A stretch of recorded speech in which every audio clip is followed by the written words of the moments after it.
Views and opinions expressed on this platform are solely those of both the host and their guests. If you don't like what we talk about, we don't give a damn. We're still gonna talk our shit. Guess wear headphones. Okay, you start back over there. Yeah, come on. I'm gonna put all this shit in here anyway. You're absolutely not.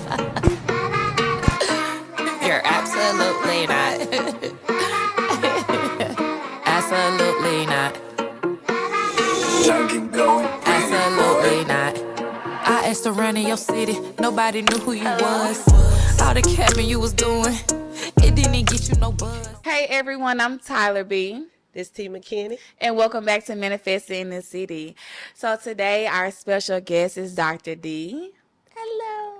We're so grateful to have you. Oh my gosh, y'all. So for those who don't know, she is Tanisha McKinney's wife, and she is an expert. Look at She is an expert in all things common sense, something that people do not have, okay?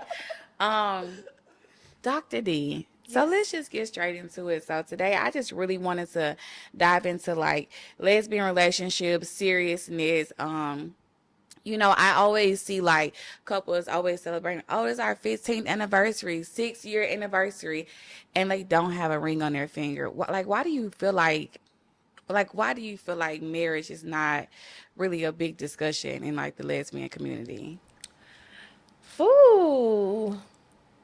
I think if I had to like boil it down, I think it may be that people don't feel like it's attainable. Maybe they've never seen it, or maybe they just feel like they have invested in so much time, so this is the best it's going to get.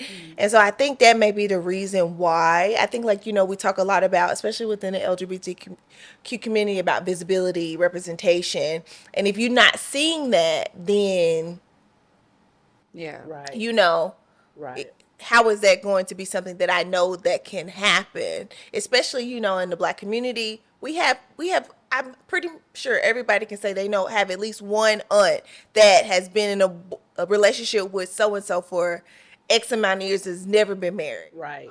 Or whatnot, or have a lot of women in their family that have not been married. So in a sense, it's like this silent trend or this silent continuation of what they see.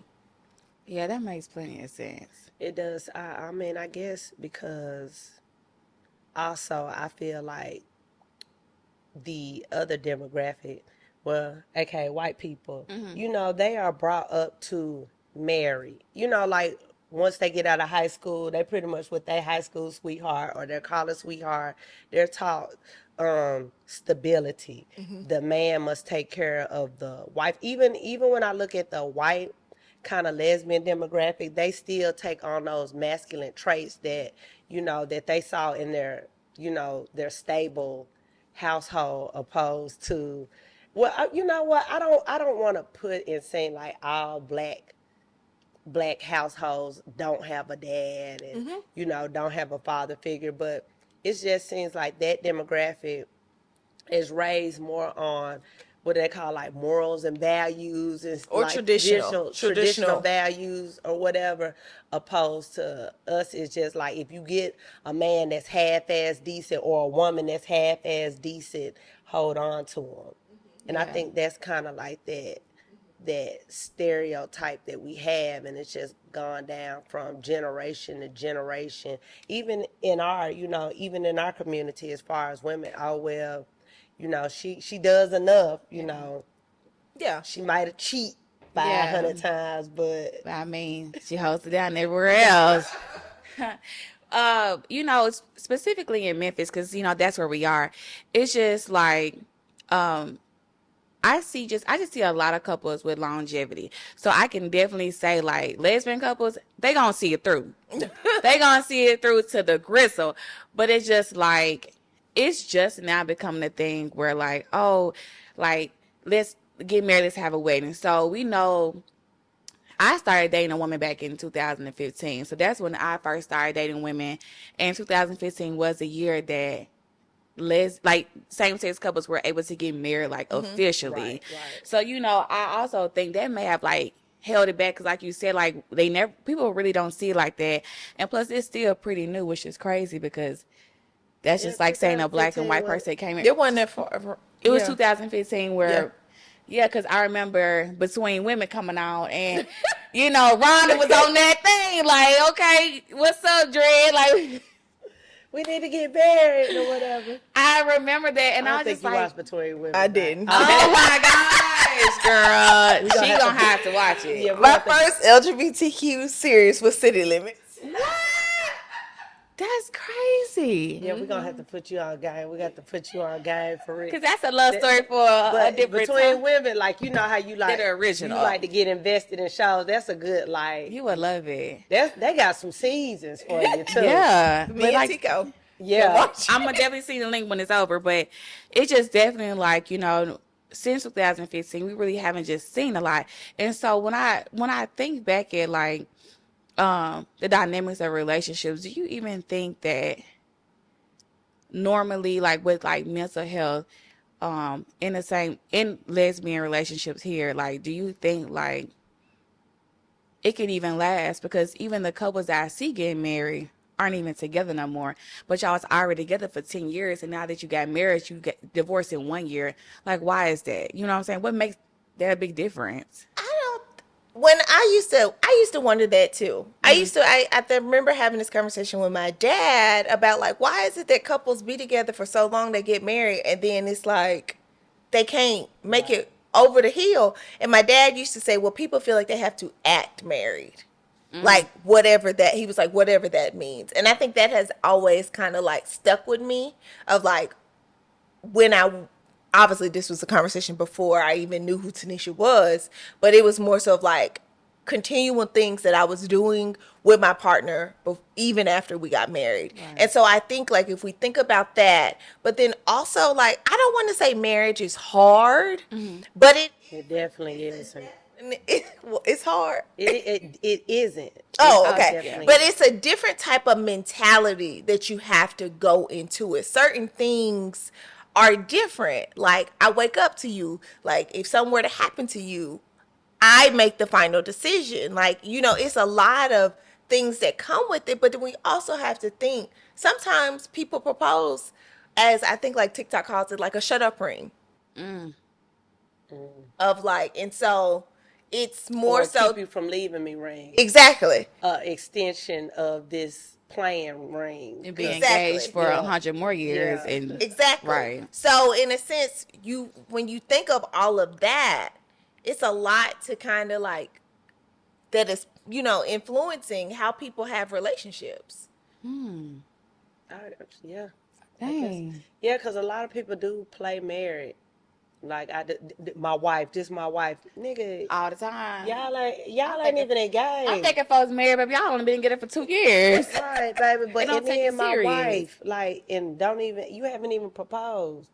But that's neither here nor there. Though. That ain't none of my business. Girl, so let's, move the conversation towards like, why is it always, deemed like, oh, lesbian relationships are so toxic? Now, you may hear like, okay, men and women, like, the toxic, relationships between them, but you don't really hear that a lot. But as far as lesbian relationships, oh, people always say like, oh, girl, I ain't got time for that toxic stuff. Y'all do the most. Like, and, I must say, like, I have like experienced my share of like, toxic relationships with women, but like, why, like, do you feel like it's because like two women always bump heads, or like where do you feel like the delay in common sense is? I don't think it's necessarily because I think all relationships have a little bit of toxicity in them. I think every last relationship. Now, is it like? But because you have to think about it, in any relationship, you got multiple people from different backgrounds coming together to trying to make this work. So everybody got a little razzle dazzle in them. So I don't necessarily think that lesbian relationships are more toxic than heterosexual relationships, but I think in a sense it just may be a way to like write it off of like, oh, that's not something I would do, or just another way of saying I don't take these relationships serious. Because I definitely do feel like I've had my fair share of toxicity in heterosexual relationships, and I've had my toxicity in same-sex. Not with Right. me. Period. Same-sex relationships. So I think it's still like, I think it's just some relationships are more toxic than others. We all know somebody who we like, ooh, that is like Right. biohazardous relationship land. Right. I think overall they're the same. Yeah. And I think that's the one thing that people are consistently trying to do, of saying like, oh, there's a difference between a heterosexual relationship and a same-sex relationship. And there are some differences, but there are a lot more similarities than there are differences Yeah. Got you. in those relationships. And I guess I can see that because at the end of the day, we're all people, no matter, what we subscribe to as far as our sexuality, because a person is going to be a person, and your traits are your traits or whatever. But I guess I'm not going to say, I guess we see it more prominent because that's the demographic we subscribe to. But I guess I'm still a millennial, I'm an older millennial, but I'm still one. But I guess that since the time I've been living and seeing, and I've seen a lot, done a lot, lived a lot, it just seems like it's a badge of honor now. It seems like people are going out of their way to not have healthy relationships now, or boundaries. It's like, is this cute to you to be like, Social media. I yeah, think social media has a large part in that. Even though I love me some E. Kane, right, but that she's built this platform of her toxicity with Chris. And I literally watched a TikTok. And somebody was like, I had to unfollow E. Kane because I can't witness Chris killing her. Like, you know what I'm saying? Like, the toxicity is just so high. right. But for some people, it is something that we get involved in or we get sucked into. But I think social media has a lot to do with that. People don't want to see happy endings. Yeah, and You think about reality TV. right. Think about that. Toxicity all throughout our screens. And people, subscribe to it every day. And sometimes people think like it's reality. I mean, like, think about it. You and I have had conversations about housewives. I'm like, why do everybody's trying to have an event and somebody got to get to arguing? Like, Yeah. what are we doing? But y'all supposed to be like homegirls. Yeah, true. Like, I guess, toxic sales, and then in reality, it's just so draining to It your is. life force. Even like, I had to cut back because I am a housewife, love and hip hop, reality show watcher. I am, but it's just like, after a while, like, god damn, like, it's the same story after the same story, like, especially, and I see like it's more so to us as black women. Like, today, over on the way over here, I put out Sexy Red, whose album is absolutely atrocious. And I will say that y'all could come for me all you want. I don't give a fuck. Like, that, this new album fucking sucks. It's just like, I feel like she is a fucking plant. I feel like Sexy Red is a plant for like black women, like younger generations, because I think I was looking on I think I shared it on IG. A little girl walked across the stage and they asked her, what do you want to be? This little girl said pregnant. This little baby had to be like 4. She probably play with baby dolls. That's something the kids like. Tyler. Little girls wants to be Pregnant. moms. Pregnant. She didn't know how She didn't to. say mama. She said pregnant. She didn't know how to articulate that. That's what I was thinking. I was like, I Yeah. think it's more so mom, whether she saw her teacher or her. It was alarming though. I will say, Motherfucker, mama probably be, let that coochie breathe. Hands on your knees. Hands on your. That's She all that probably little got girl probably plenty of hear baby all dolls. fucking hear all day. Let that coochie breathe. Hands on your knees. I'm telling you. I bet you that. What's your favorite song, little girl? Gonna say Shit. some Sexy Red. Hell yeah, like pregnant. I mean, I love me some Sexy Red. We know. Me too. But like I told you in the car, it's a freeness to it.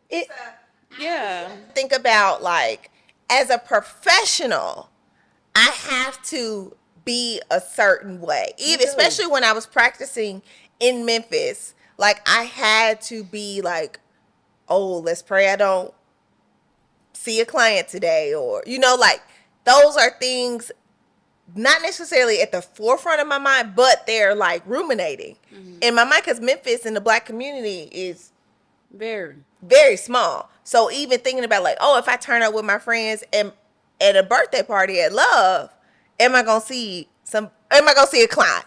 Right. And so you have to think about it like Sexy Red allows that freeness that people who are having to kind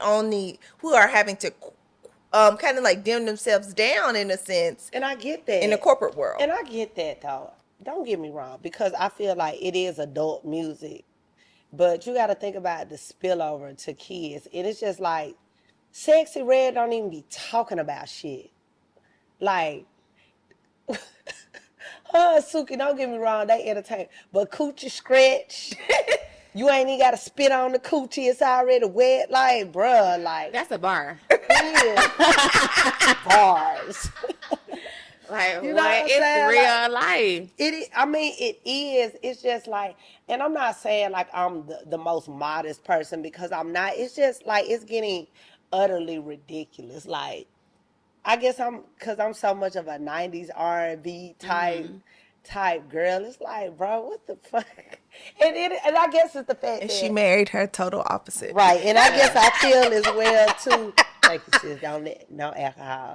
But I guess too, it's like, bro, like you're not even talking about shit. Yeah, you're not even. Rapping. But how many rappers are literally? No one. I get you. I do. So I mean, it's the.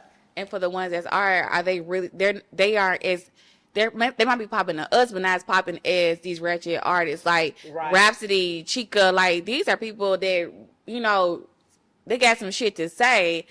But where they, you know what I'm saying? Girl, they not like playing my comment the other day, Rhapsody. Period. At 3 a.m. But they're not playing her in the club. You know what I'm saying? They playing Sexy Red. I mean, because I feel like you just gotta think about like black culture in general, and when it comes to mainstream media, like what's hot when it comes to our demographic? Ratchetness, self-destruction. Yeah. But when you look at the white community, like Taylor Swift, that's about as edgy as these folks gonna get. And Taylor Swift really ain't fucking edgy. You like singing about. It would be more so Miley Cyrus is edgy. Because when I came in with her. She edgy. But look at Taylor's like last album. Like, you call yourself checking Kim Kardashian. I just know about that little shit. Like that's what they consider like the most edgiest. But if you look at the white demographic, like they have wholesome ass shows that, you know what I'm saying, or comedy like shit. They don't have shit that shows them in struggle, opposed to what we're exposed to. And as far as relationship wise, it's always. But if you think of it historically, they have not had to struggle. I mean, and they haven't. That's true. So they don't know. That's the truth, though. But it's a lot of us that haven't had to struggle. Like, I didn't grow up struggling. You know what I'm saying? I mean, but you did, like you and I have had a conversation about, even though you didn't grow up struggling, you still have a life experience of being a black person. And that is true, though. But I feel like we don't always have to just always have that in the forefront. I mean, that's understandable. And all I'm trying to say is, like, we don't have any white rappers kind of advertising to the white community, talking about doing mass shootings or going to shoot up the neighborhood to sell drugs. You know what I'm saying? Yeah. If you got the white boy or the white girl trying to rap, it's ratchetness appealing to us still. You know what I'm saying? They don't push that agenda on their community. That's all I'm saying. It's like we have to look at. This is true. You don't see fucking Miley and Taylor, not you. Not me. You don't see that popping pussy on the handstand. I ain't got nothing to try with that little booty though. But you know what I'm saying? I'm not against popping pussy, but I'm just saying as far as the negativity, the aspect of it. Like, pop pussy and like, let's be at a summertime party. Let's not be talking about popping pussy, but the ops might be in the back about to shoot the party up. That's all I'm saying. Like, it's a liberation to popping pussy. And I'm all for it. You know what I'm saying?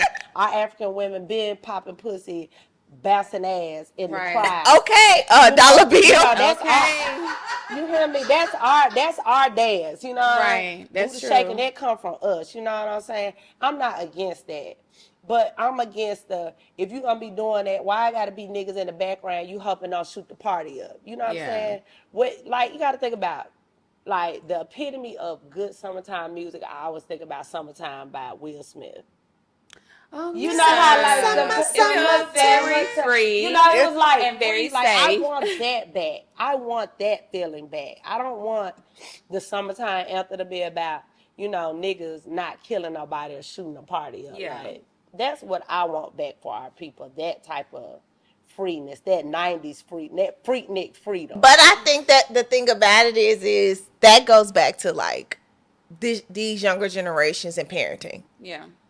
And that's a whole different topic for a whole different day. While we're on like entertainment, have y'all ever just watched a show and seen like a lesbian or like a lesbian couple in a show that kind of that y'all related to? Every time I see a stud on TV, she either selling drugs, she is sitting down, she killing somebody. And that's crazy to me, right? Because like I mean, you when you think about it, let's think. Okay, Lena, let me see. Cause Lena Way, she seems like she got some sense, but I haven't seen anything like her as a person. She seems like a professional person. But when I'm trying to think of a show that may have Right. I can't think of a lesbian, like a show outside of like The Shot, but I feel like when I was in a space, I think like being Mary Jane was somebody that I like related to. Like she was almost living like this double life. Right. she was gay. She wasn't gay, but I just think like the mental turmoil that she was Oh, you going. talking about Gabrielle Union? Yeah, So, I that feel was like my showgirl. I feel like I related to her for a long time. Yeah, I feel like it would being Mary Jane was somebody that I like related to for a long time because she was trying to. She was a black woman. She had made it kind of in her career, but there were certain things that she had to sacrifice. Like she had to end up getting pregnant on her own. But I mean, that was a whole different Yeah, she story. put that sperm in that freezer, but she held on to that shit. Yeah. She did. But Yeah. it was just more so of things that like trying to find a person that was like about her, but then Mary Jane had her own situation. It was just a lot of like as a professional woman in her 30s, I resonated with. Yeah, I could see that. Yeah, that was my show too. Like Gabrielle did that. I was really sad with And it. then I feel like she got a little masculine qualities to her. I don't care that that's another subject right there. I just feel like her and D Wade are living a great hetero homo life to me. Like the basketball player? Yeah. He's definitely like No. I mean D Wade fine as hell, but he's definitely like he's beyond Metro at this point. To me. You think so? Yeah. Like I I told think it's more so of like creating a safe space for I'm Zaya. for it. No, I think he was kind of on that before Zion. Like, what is it? Dennis Rodman? She's like he's our yeah, generation. He's definitely that. Nah, definitely not our generation of Dennis Rodman. Who else would Yes, be? he is. Y'all definitely don't watch basketball, bro. Like Dennis hell Rodman no. had earrings, fingernails, Nah, different color hair. Dennis Rodman. I thought he was RuPaul one time. Like Dennis Rodman definitely is a way more lefter than Oh, okay, yeah. Then D. But it's Wade. still up Yeah, there. like- They still in the neighborhood. Yeah, they still Okay. live across the street. Yeah. It's Girl, same the apartment allergies complex. is allergies. Yeah. Like same zip code. Almost. Yeah. But I mean, it's just y'all threw me off with that. Y'all called my boy D Wade. Fuck. Dennis Rodman. But for real, like, okay, let me ask y'all this. Knowing like, I guess when you start dating, like, how did you know, like, okay, I can, because you was like, sometimes people don't take lesbian relationships just like really serious. Like, because someone can start dating somebody and say, yeah, I'm dating to marry. Like, I'm at the age now that I want to get married. I want to, start a family. This is what I'm looking for. If you're not on the same track, we could just be friends because that's not what I'm on right now. Like, like when y'all started dating, did y'all know, like, did you know in your mind, like, I'm at a place right now where I want something very serious? Yeah. Yeah. You was at that place. I was at that place. I think, but also like I'm a therapist that goes to therapy, and so I was in therapy before I started dating Tanisha. Even when before I got out of my last relationship, I had been in therapy for years because I was just working on things for myself. But I had recently turned 30.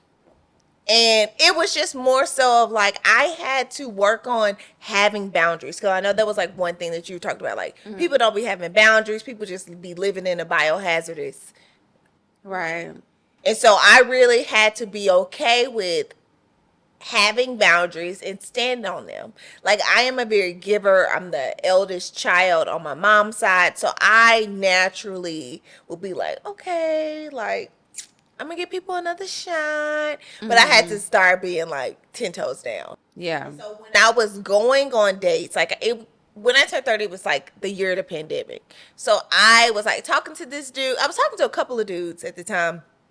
And I was just like, one of them, I realized like you hadn't, like, I was like, you got to go. You haven't. I'm kind of, not necessarily I was tired of you, but you weren't making an effort. Another dude, I had been talking for him, and I was like, hey, like, you're in another state, but here's where I'm having my 30th birthday dinner. Like, I feel like you should send me flowers. Like, I was telling, and he was like seasoned. So, Oh. and so he didn't. I blocked him the next day. And then I went on other dates, and which I was just like, one person I felt like I was going to have to be their therapist. I was like, it's a no. Just checking them off the list. It was more so because I had to really be at a space of what is it that I want, which is why when me and Tanisha started dating, that whole what's your favorite color, all of that, we talked about it and moved on. Right. I was asking different questions. How much money you make? I did ask her that within like a week of us knowing each other. I think we asked each other that though. Yeah, we both had an honest conversation about it. It was just like different things. It was like how much money you make. It was, do you want to get married? I was asking like, have you worked on yourself? Like I was asking these real questions because I knew I wanted something different. I knew what I had dealt with, and was like, I'm not a fan of this anymore, and so I needed something different. And I made sure I wouldn't necessarily say that I was checking off boxes. Yeah. But there was like a baseline that I was like, You was on your I got to chitty do something shit. different. Yeah. Wow. And what about you? Like, when did you know that this is what you wanted, or you were just like, you seen her and then you got knocked off your fucking feet, period? Girl, you know. Yeah, I guess when you get to a certain age, it's like, okay, you gonna be in this house dying alone, so it's time for you to get serious, whatever. But me and D just like instantly like clicked or whatever. Like I guess we're not the same, but we are the same. But I think it's more people gotta understand. I mean, people. This may be vain. First of all, I feel like you have to be with somebody you're attracted to. I just do feel like that. But you also have to have somebody that you are compatible with in other aspects. Like you have to have those real tough like conversations, and don't be afraid to ask, because especially if you call yourself dating to be in a relationship, it's one thing if you're just dating. You don't, those questions don't have to be Exactly. like even discussed, because you're just out here having fun right now.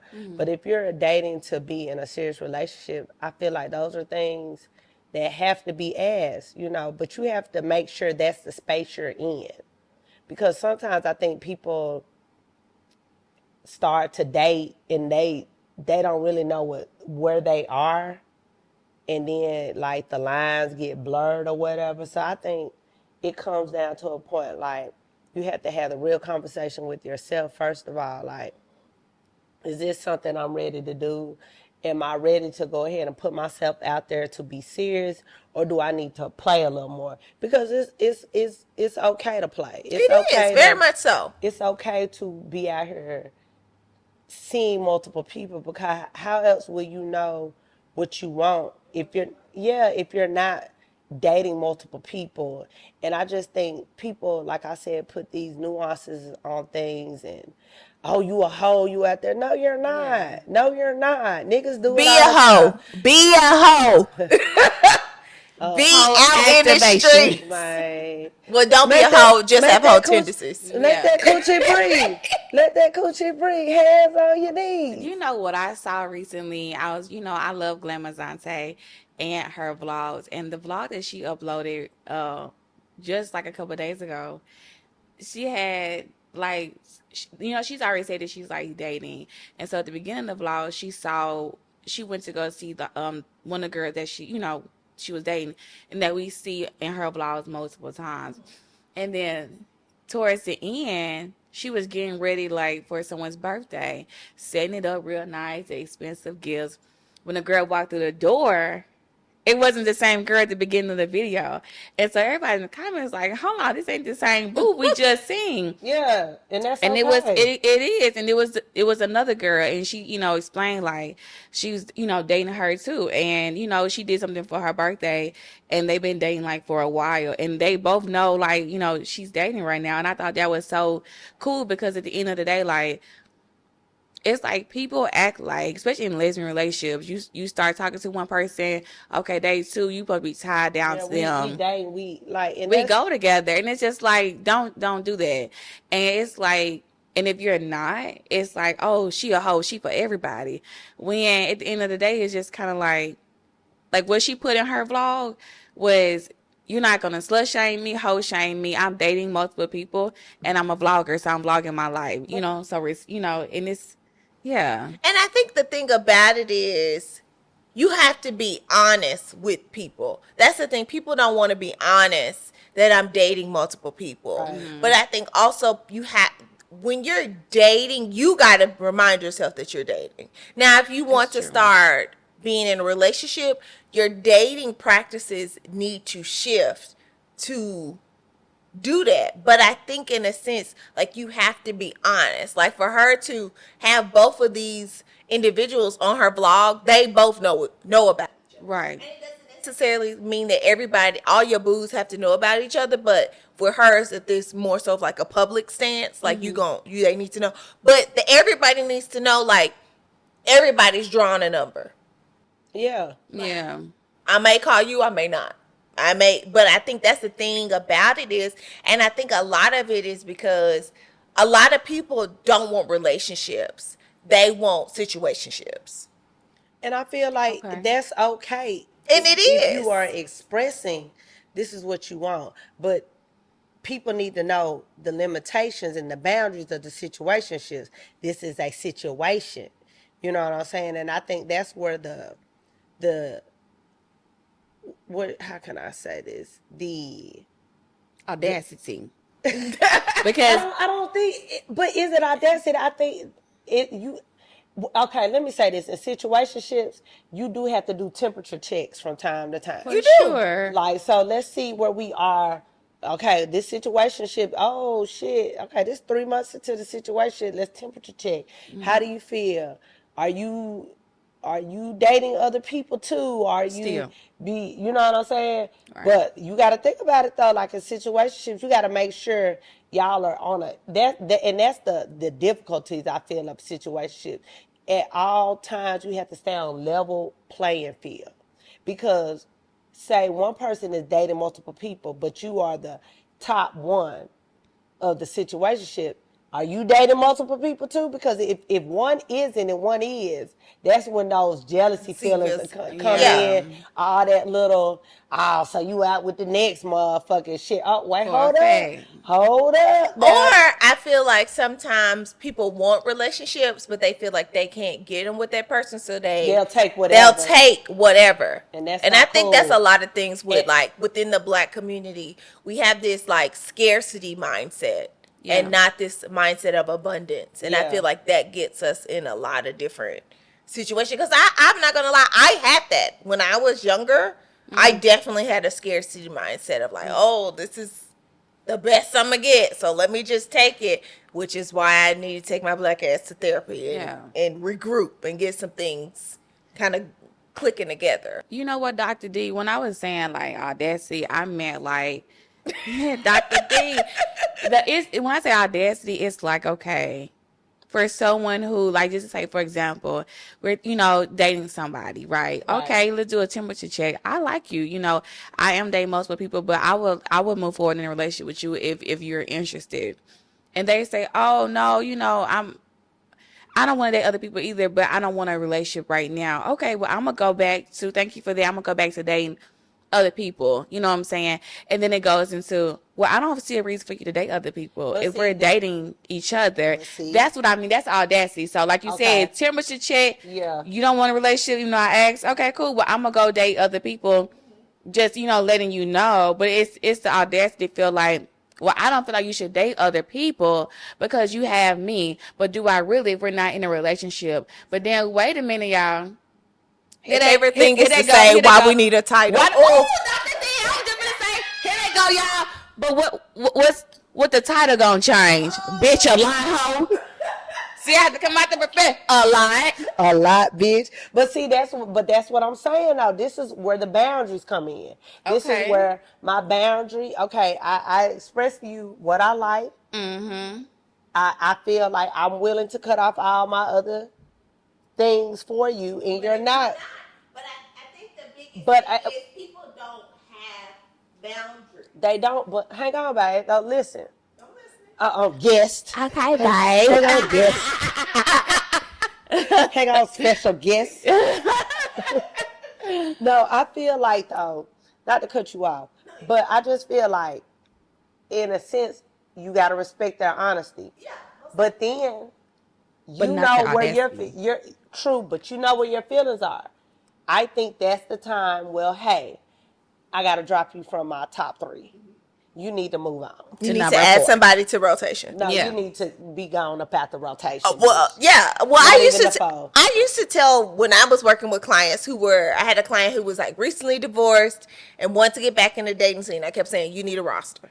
Yeah. You need a roster. You do. And she was like, it's not dating if you don't have a roster. Yeah, I was like, you need a roster. And she had got clicked to one person, and I was like, you need to leave him alone. She was like, no.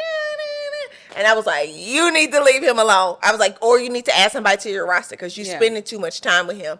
And it wasn't until she had a little situation that she was like, I should have listened to Delise. Yeah. And I should have left his ass alone. But it was a learning experience. And, I tried to get her to a point of, if the relationship does not serve you, we don't have none. We need to let it go. And again, that goes back to that scarcity mindset of, is this the best that I'm going to get? Right. Is this the best I'm going to get? Because you have to think about it. Black women are the least likely population to get married.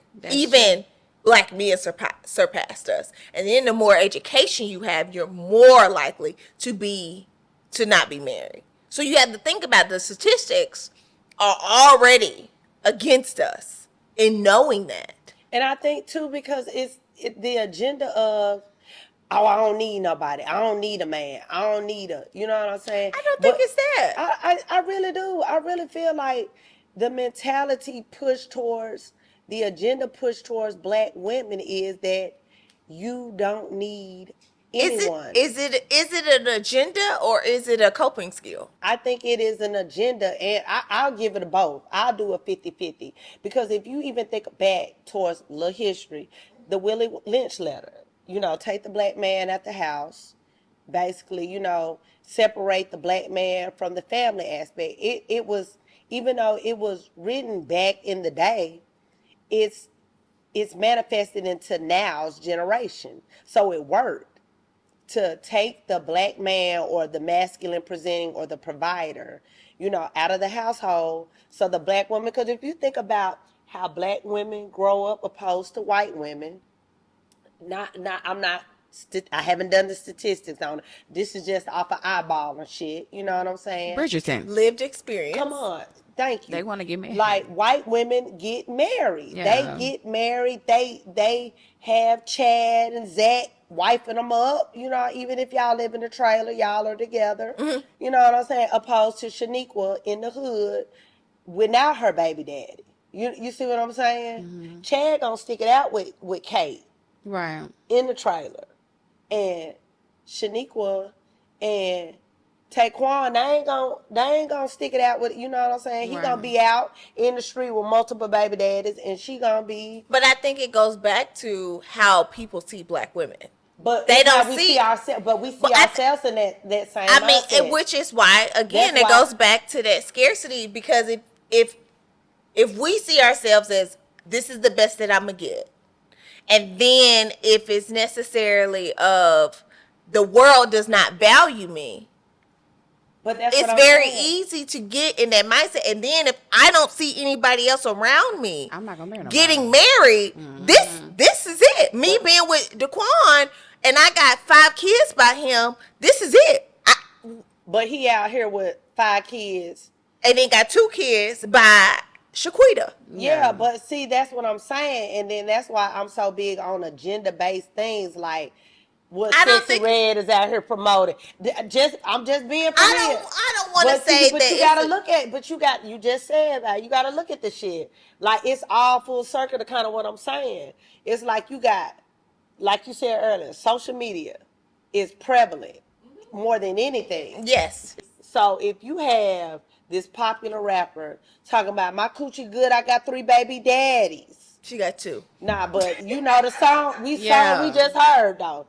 Your pussy good, you got 3 baby daddies. You know what I'm saying? Or 2 baby daddies. You pushing that agenda on these younger kids, like, cause kids are impressionable. They are. Yeah. And if your mama 15, You gonna she's think it's still okay. impressionable. Exactly. You know, but if your mama, if your grandma 30, she damn near still impressionable. But I think the thing about it is, that's why people are talking about, that's where parenting comes in. And that, again, that's a whole different situation. parent your grandma 30, your mama 15. You know what I'm saying? When your baby 2, you 17, your mama 32. Your mama still in the club. You see what I'm saying? Yeah. So it's kind of like, how am I parenting you? Because and your great grandma probably 43. You know what I'm saying? But I get it. But I So think in a sense, it just depends on the people that you are raised around. Because I definitely have friends who have had kids at younger ages. I Not have too. necessarily at 15, but at younger ages. And there were certain sacrifices they had to make. And I get that. And But everybody doesn't. I think, again, that everybody don't have that mindset. Everybody don't have that community to be like. And that, I can give you that to an extent. But also, when you grow older, there are literally doctors that grew up in the hood. Exactly. So at some point, you have to take responsibility Most definitely. and accountability for the things that you do. Exactly. So I feel like, yes, your environment can shape you if you're an impressionable person. Well, it has an influence. It does, because it's still your culture, it's still your background, it's still where you come from. But you know what, Tanisha, everything doesn't really make it. So I know y'all are familiar with that couple. They always make those TikToks. They have like 6 kids, a bunch of twins. It was in the male. She was with him like for a long time. They had like 6 kids. She had like a bunch of twins or something like that. And he cheated on her and is leaving her for some other woman. It was going viral on Facebook. They're like TikTok, like a TikToker family. And now it's like people were sharing it and saying like, I done spent all these years with this man. I done buried 6 children for this fucking man. Now he could just up and run off and be with another bitch. Yeah. And now she has to take care of 6 children and have to think about what man or, what person is going to want me and my 6 fucking children. Exactly. So what, and then we have to think about, it's a twofold. It's a twofold, because I would challenge anybody that is now has exited a relationship and ask them what were the signs. They could list them. Everybody, if you have left a relationship and you said, what were the signs where you knew you probably should have left sooner? Everybody's going to at least be able to give you 3 things that they identified that I should have left. Yeah. But it's also about like that community that you have. Like when I left my relationship with before Tanisha, baby, my community was sending me food, showing up at my house unannounced, because I was in a dark space, because there were certain times where I was like, who's gonna want me? Who's gonna want me? You, baby. But you get what I'm saying? I had to really dig deep and realize that, like, you know, I am valuable. I do have something to you know, provide and give in a relationship. But if you don't have that, it's very easy to get stuck in that mindset. I also, if you've ever met my mama, no limit soldier, baby. Mm-hmm. She do not. She don't play. Baby, comforting, I gotta call my daddy. Because Emma Lowe is a different type of beast. But I love her for that. Because Emma Lowe has it instilled like a hustler mindset in me. Mm-hmm. My mama had 3 kids. You know, she was a single parent for a couple of times. Like my grandmother had to raise 6 kids after my granddaddy passed away. Like, did either one of them remarry after that? My mom has remarried. My mama is not a baby mama. She's an ex-wife, and she would gladly tell you that. Girl. My grandmother did not remarry, but my grandmother had some, you know, love life. So grandma had to live too. Right. Well, look, y'all. We might have to do a part 2 of this. Okay. Okay, then. Well, we want to thank you. Thank you for having me. Thank you, Dee. This is great. It was. It was amazing. This was a good conversation. Well, thank y'all for tuning in to Manifesting in this City. Hopefully, we can get Dr. Dee back up in here for part 2. I'm going to see if I can of having common sense. Part 2 of having common sense coming soon. Coming soon. All right, we're out.